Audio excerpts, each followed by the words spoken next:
Hello and welcome. My name is Joe Salcido, and in this video, what we're going to do is we're going to go through Go High Level and show you exactly how to use Go High Level to maximize the results that we're going to be able to generate from either social media ads or Google ads or even leads that come through the website. So without any further ado, we'll hop right into it. First things first is up to this point, if you are a client, you should have received logins to access this system. If you have yet to receive logins to access the system, please do immediately email us so that we can get you this information. Upon receipt of the logins, what we'd like you to do is go to gohighlevel.com, gohighlevel.com. And then here we'll click login to app. It's at this time, it'll ask you for your email address and then the password that we created. Additionally, you can go and log in via your mobile device by downloading the app inside the Android store or in the Apple store. It's called Go Space High Level instead of Go High Level as one word inside the App Store. Once you're logged in, it's going to take you to the dashboard. This is just an overview of how many opportunities are open, closed, won, lost, and then I can even customize this to go show you a particular pipeline. We're not going to spend too much time here on the dashboard or the conversations or the calendar or any of these areas really except opportunities. This is where we're going to spend, say, 95% of the time, or you guys are going to spend 95% of the time. We have set up automation to make it so that when someone fills out a form on social media ads or initiates a phone call from your website or fills out a form on your website, we have the integration set up to automatically create what we call an opportunity here inside the pipeline under the new lead section. And so when you click the white background of the opportunity, it'll pull up all the information that we were able to gather. Now on social media, we're going to be able to get form information like name, phone number, email address. If it's a higher intent lead form, under the notes section, you will have any additional like form field information. For instance, if we asked for, say, when's a good time to contact you, or how many employees does your business have? It could be a variety of custom questions because there is no way to add this right here in the first page of the opportunity. That information will be here under the notes. Once we do send this contact information on over to you, we'd like you guys to click on the white background of the lead, contact the lead, call, text, email them, and based on the results of that, we want to disposition them appropriately. So if someone, say you get inside here, we always want to leave notes every single time an action is made. Call, text, email. I actually just made this one right up here. After that has been done, we'll go ahead, we'll press save, we'll press update. And if the result of those actions were no reply, we want to move them on over to contact number 2. The reason why we have contact 2, 3, and 4 is because if they don't answer upon the first, second, third phone call, we want to make sure that we're not giving up on them. You guys just paid for this lead. We want to be able to hammer this lead until we get an ultimatum.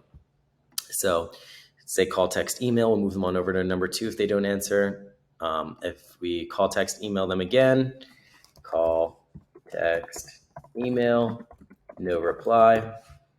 That happens again, no worries. We'll just continue to move them on through the system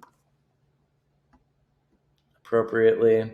And then ultimately, there's only 3 things that can happen after someone answers the phone. Either, yes, I'm interested, and I'd like to schedule an appointment to speak about these services with you in greater depth. At that point, we want to bring them on over to an opportunity.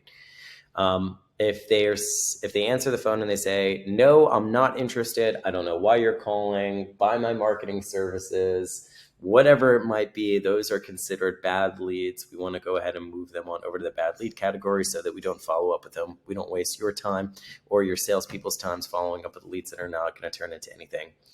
And then if you have someone that does answer the phone and they're like, yes, I'm interested, but now is not the right time. Maybe call me in a couple months. We don't want to give up on that lead. So we'll move them on over to future lead in this area. The future lead category is also used for leads that don't answer from the first, second, third, fourth contact. Just because they didn't answer, we don't want to make them a bad lead because we don't know if they're a bad lead or not. I don't know just means a future lead until we do know, until we do get an ultimatum from them.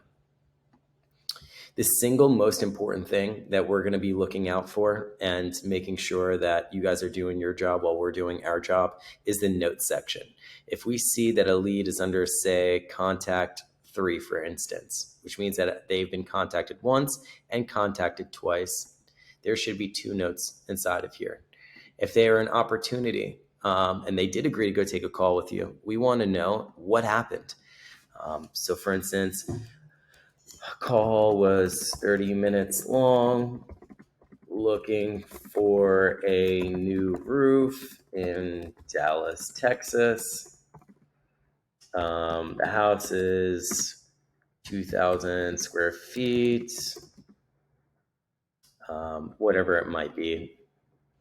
We want to go ahead and paste that in there. And then also, once they're under an opportunity, if you guys know what the value of this lead was, say 2,000 square feet equates to, I don't know, a $20,000 roof, for instance, we want to go over here and update the lead value to say 20,000.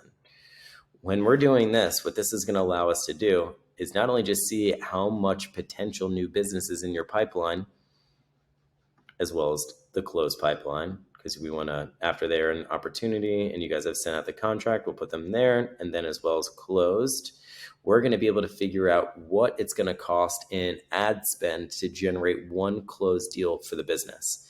So those are numbers that are going to allow you as a business owner or you as a salesperson to scale your numbers with predictability. Because if you know for every, say, $100 in ad spend, you're generating a job for roofing that has an average return of, say, $10,000, we can do the math to figure out how to go reach some revenue goals for you.